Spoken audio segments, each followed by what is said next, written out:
Mrs. Stella remained silent, her eyes closed in enjoyment. Liam reached out to unbutton Mrs. Stella's pants. She reacted slightly, but then the fire of desire in her heart rose. She let his hand gently pull down her pants. He rubbed her panties and his hand fondled her crotch. Mrs. Stella felt like an electric current ran through her body. She jerked a few times, and at this moment, unable to control herself, she climbed on top of Mr. Liam. Welcome to our channel. If you love engaging and emotional love stories, then come to our channel. Here we will bring you stories full of surprises, touching and engaging. Don't forget to subscribe and turn on the notification bell so you don't miss any interesting stories. In today's video, we would like to present to you a story called Late Love, narrated by Jane. Please watch along. One hot summer afternoon, Mr. Liam, a thin but strong man with tanned skin, the familiar appearance of a villager, was leisurely pedalling his rickety bicycle through the dirt road leading to the fields. The sky suddenly darkened, the wind blew loudly, signalling an impending heavy rain. Mr. Liam muttered, "It's over. If we keep going like this, we'll be soaked like a drowned rat." Just then, he saw Mrs. Stella's house, a tiny bungalow nestled beside the road.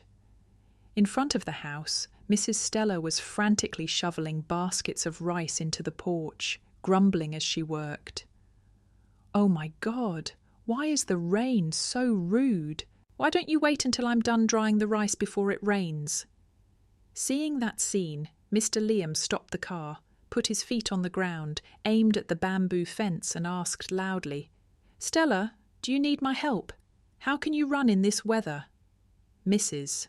Stella looked up briefly, wiped the sweat from her forehead, and looked at Mr. Liam with a half-believing expression.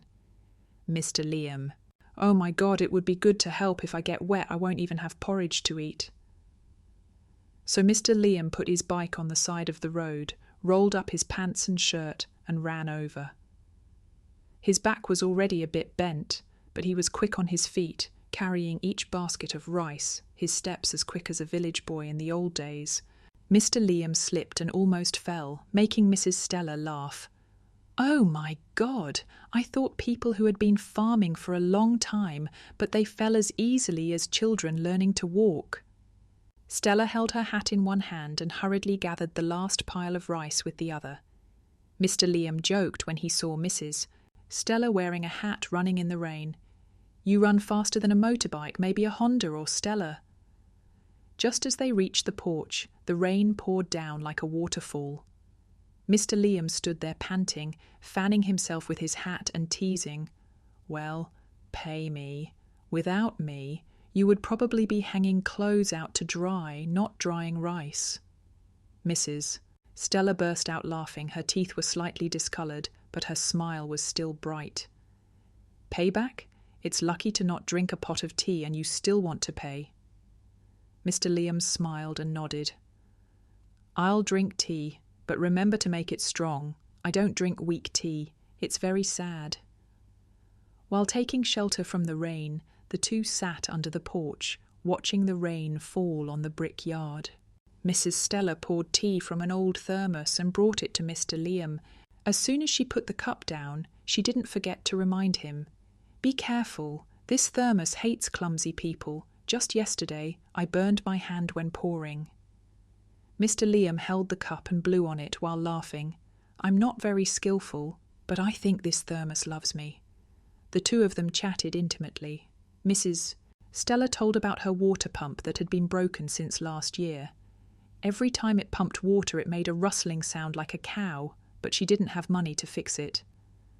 Mr. Liam nodded after listening. "I'll come fix it for you tomorrow. Otherwise, if I don't use the pump, it will get angry with you and break the fan too. That's miserable."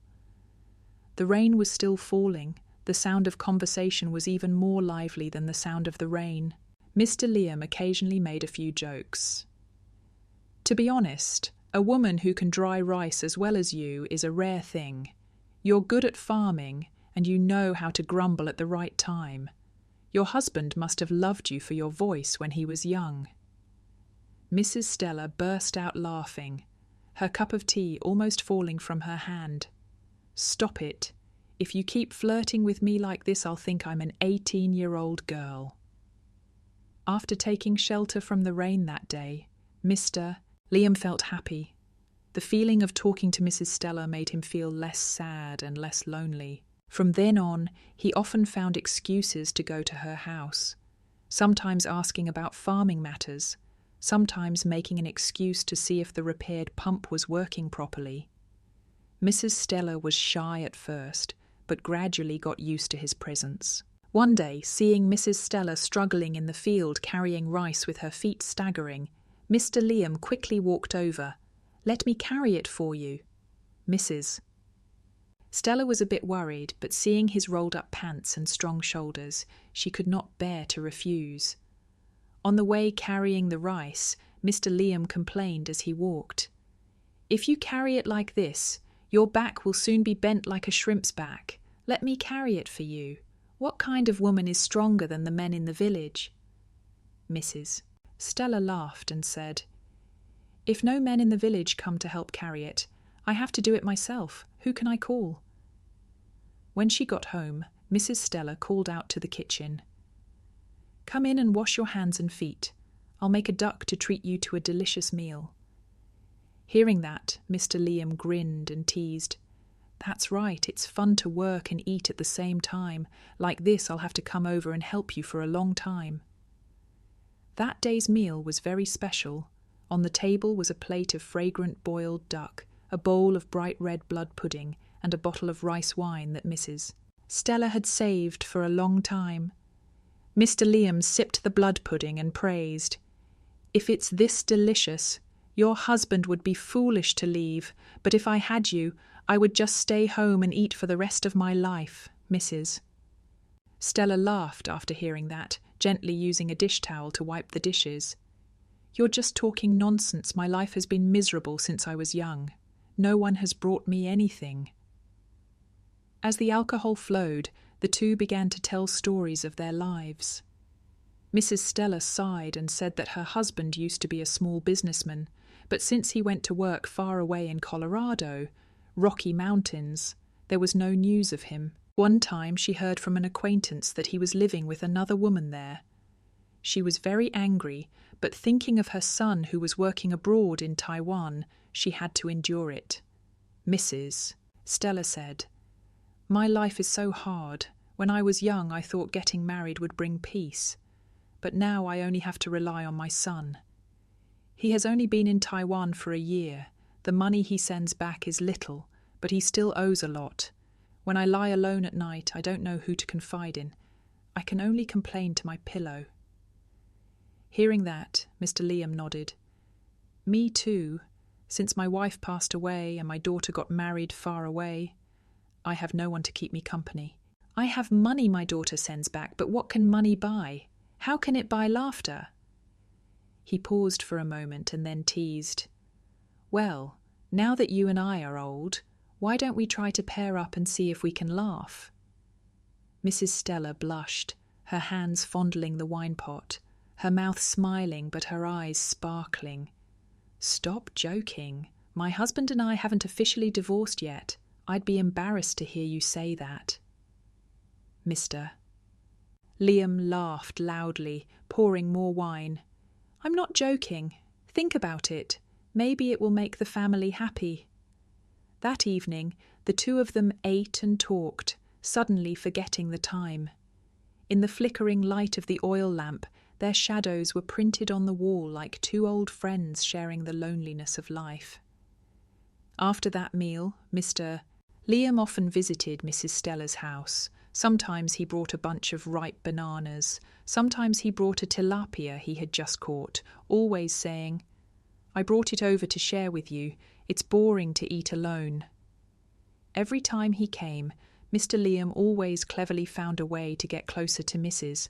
Stella. That day, when he helped her fix the termite-infested chicken coop door, he sat down on the ground, screwed it in, and said calmly, "You know, I don't need much in my old age. I just want someone to talk to, sit down at night and drink a cup of tea, and go to the fields in the morning to do some odd jobs. That's enough. Mrs. Stella stood beside him, fanning herself with her hat and smiling softly. What you said sounds so nice, but if the neighbours around here heard it, they would say that our Liam has become very literary these days.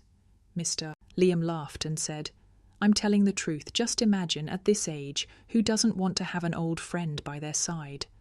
Like you, your children are far away, the house is empty. I come over to help you with some things. You feel less sad, right? Mrs. Stella sighed softly. That's true, but I still don't dare to think about it. My husband hasn't officially broken up with me yet. If I do anything else, people will laugh to death.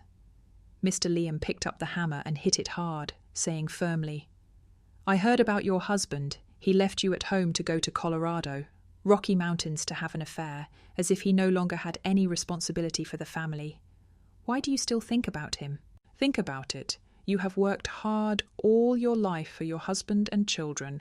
Now it's time for you to think about yourself. Mrs. Stella was silent, her eyes looking far away towards the rice fields. A moment later she turned back and smiled awkwardly. It's easy for you to say, I still owe my reputation, and as for my son, I don't dare to think further. Mr. Liam did not miss the opportunity to move closer. You keep thinking about someone who is not worthy. You are only making yourself miserable. I don't promise anything big, but if I have you as an old friend, I believe the two of us will be less lonely and think less. Mrs. Stella blushed, bent down and brushed her hair back, stammering, Stop talking, it makes me feel embarrassed. Mr. Liam burst out laughing. Oh my gosh, I'm telling the truth, but you're shy. Next time I'll just say it straight and see if you're shy. That conversation made Mrs. Stella confused, but she felt warm inside. Mr. Liam was not enthusiastic, did not force, only flirted with simple and sincere words. She knew she had some feelings for him, but the thought of her bad husband and the fear of gossip made her hesitate.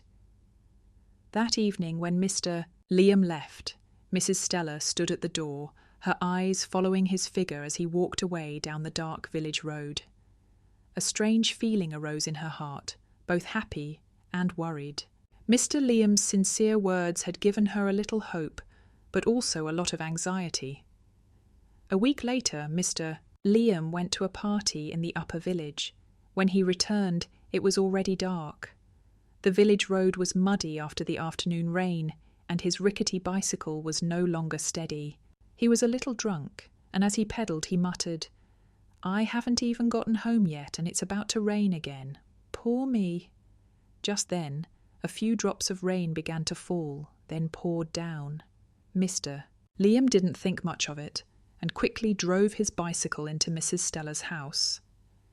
Standing in front of the door, he knocked a few times and called out loudly, Stella, let me stay here for a bit. If I don't get home in time, I'll be soaked like a drowned rat. Mrs. Stella was busy in the kitchen, hearing Mr. Liam's voice. She was a little surprised. She walked out and saw his staggering figure from the alcohol. His clothes were already wet, so she couldn't bear to refuse. She pushed the door open, her voice a little embarrassed. Come in. How can you go back in this rain, but with all that drinking? Aren't you too drunk? Mr. Liam chuckled. I'm drunk but still sober. It's just that I can't go home in this weather. She let me stay for a while. When the rain stops, I will return. The small house was only lit by a dim oil lamp. On the table, Mrs. Stella brought out a pot of hot tea and placed it in front of Mr. Liam. He sat down and breathed a sigh of relief, rubbing his feet that had become cold from the rain. When he sat down again, Mr. Liam began to tell a story, his voice low and a little sad. Mrs. Stella, you know, when my wife was alive, the house was always filled with laughter. When I came home from work, someone would ask after me, and a hot meal would be waiting for me. But now that my wife is gone, the house is empty, lying alone at night, listening to the wind blowing, not knowing who to talk to. Mrs. Stella listened silently, her eyes filled with sympathy. Mr. Liam paused for a moment and continued. I just hope to have someone by my side in old age. I don't need much, just someone who understands me and shares with me. Living without someone to talk to is very sad. Mr. Liam's words touched Mrs. Stella's heart. After a moment of hesitation, she sighed softly. You're right, living alone is hard. Me too. My husband left, my son is far away. I'm the only one in this house. Many nights I lie down and don't dare cry, afraid that if I cry, there will be no one to wipe my tears. Hearing that, Mr. Liam nodded, his eyes looking at her as if he understood. He gently said, Then why don't you think about giving yourself a new chance? As long as you live, you have to be happy. Mrs. Stella blushed slightly. Her hand unconsciously brushed back a few strands of hair. She forced a smile. I think differently from you. My husband hasn't officially broken up with me anyway. If I do anything different, people will laugh at me.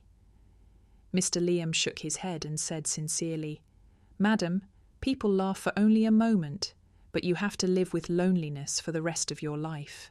Everyone has the right to be happy, and I think you deserve it more than anyone else. The small house was silent for a moment. Only the sound of rain pattering outside could be heard. Mrs. Stella lowered her head, her eyes glistening as if she was about to cry. She said softly, It's been a long time since I had someone to talk to so honestly. Seeing Mrs. Stella moved, Mr. Liam hesitated and then made an excuse. Ma'am, it's raining now. If I go home, I'll catch a cold. Why don't you let me stay here for the night? I'll go home early tomorrow. Mrs. Stella quickly refused. No, this village is too small. If people see us, they will spread rumours, and I can't stand it. But Mr. Liam cleverly replied, It's raining heavily today. It's dangerous for me to go home. No one would dare to turn away a guest in the rain at night. Consider it as your pity. Tomorrow I will come back to help you carry rice and do housework. Mrs. Stella hesitated for a moment and then gave in. Stella said, Okay, you can stay overnight, but don't let anyone know. Mr. Liam smiled, reached for the thin blanket she had just brought out and said, Don't worry, I sleep like a cat, no one will know. That night, in the small house, two lonely people suddenly found a little warmth, a little sympathy in each other. Outside, the rain was still falling steadily, but their hearts seemed to have somewhat lessened the emptiness. That night, when everything was quiet, Stella was about to clean up and go to sleep in her son's bed, who was in Taiwan. But as soon as she stepped out of the kitchen, she saw Liam lying on her bed, covered with a blanket. Stella was confused. What are you doing? Why are you sleeping on my bed? Mr. Liam chuckled, patting the bed. It's so cold, your bed is spacious. Lying on the side is too much. I'll just lie down for a bit to keep warm, don't worry. I won't do anything to be afraid. Mrs. Stella blushed and was about to walk towards her son's bed. But Mr. Liam quickly pulled her back. He said, Don't go anywhere. This bed is spacious enough for two people to lie comfortably. I won't bite you, don't worry. Lying here, two old people sitting and talking. Isn't it less boring? Mrs. Stella stood there hesitantly, her eyes looking at the bed and then at Mr. Liam. She tried to say firmly, No, I'm not used to it. You lie here and I'll go to the other bed. Mr. Liam skillfully pulled her hand to sit down, his voice soft. You lie down here so I can talk. It's cold in here. You'll be lonely on the other side. No one will do anything to you. Why should you be shy?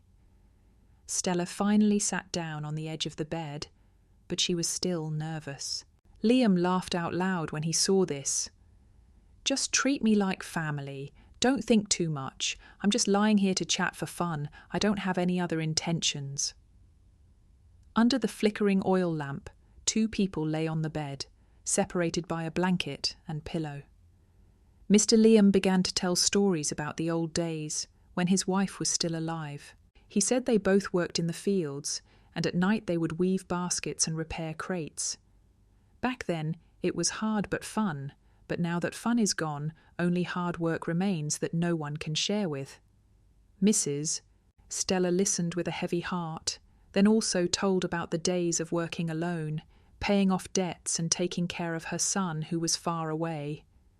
She said, "You know, from childhood to old age, I have never had a moment of peace, first worrying about my husband, then worrying about my children, and I have forgotten about myself."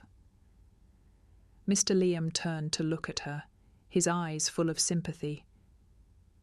"You are so miserable, but why do you keep letting yourself suffer? It's time for you to think about yourself. Like me, now I just want someone to spend the last years of my life with, nothing more." Stella smiled slightly, but did not reply. Liam's words seemed to penetrate her mind, making her both embarrassed and warm. That night, they lay in bed, talking until late at night. The lives of two people who had once been lonely now seemed to have found something to share. Outside, the rain was still falling heavily, but in the small house, the atmosphere gradually became more intimate and warm. After a while of talking, Mr. Liam suddenly turned around and gently hugged Miss Stella. She was startled and quickly pushed his hand away, her voice full of embarrassment. "What are you doing? I told you to lie here just to talk." Mr. Liam laughed. "You act like I'm going to eat you. I'm just hugging you to keep warm. It's so cold I didn't do anything to make you scared." "Mrs." Stella kept her distance, her voice full of seriousness. "Don't joke like that. I'm not used to and don't like such things."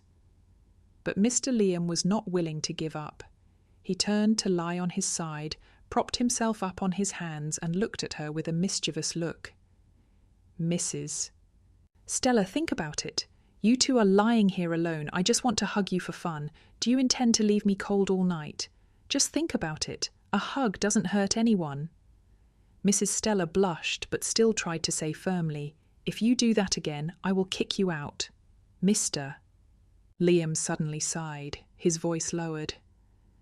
"What are you afraid of? I really like you. I just want you to stop being lonely. You keep your distance. It's no different than making yourself miserable. Seeing you alone every day makes me feel so sorry for you." Mrs. Stella turned away without saying anything, but her heart began to waver. "Mr." Liam continued, his voice more sincere. "I'm not kidding, Miss Stella.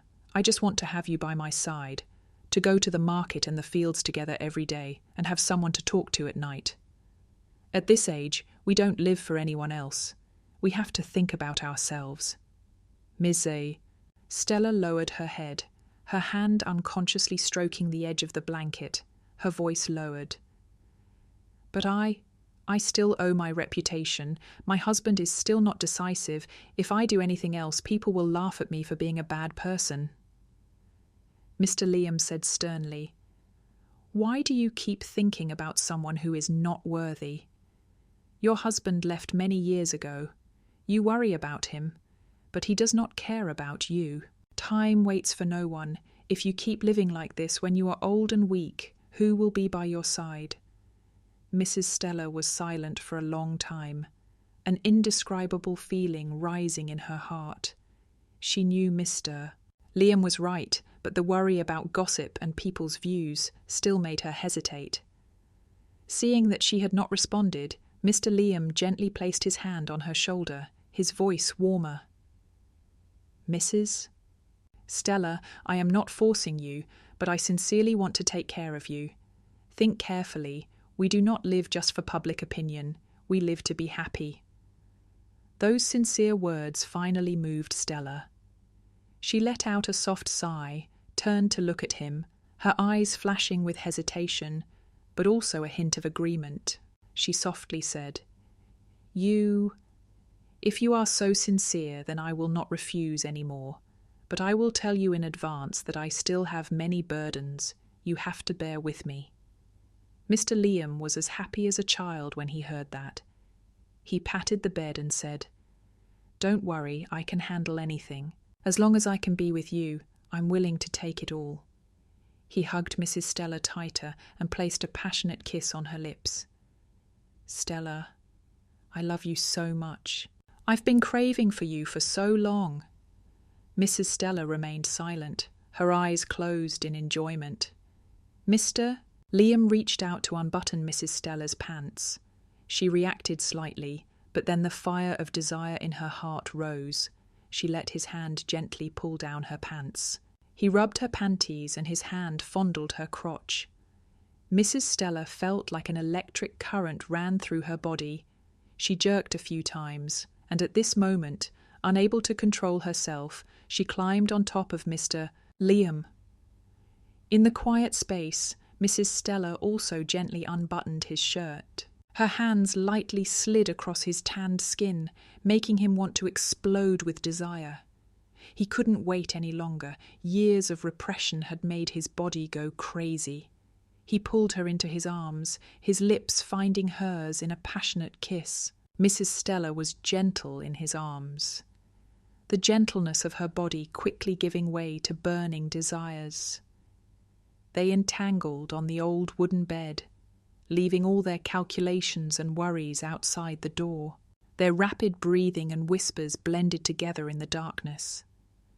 Mr. Liam explored every corner of her beautiful body as if wanting to remember everything in his mind, while Mrs. Stella found her youth in his strength.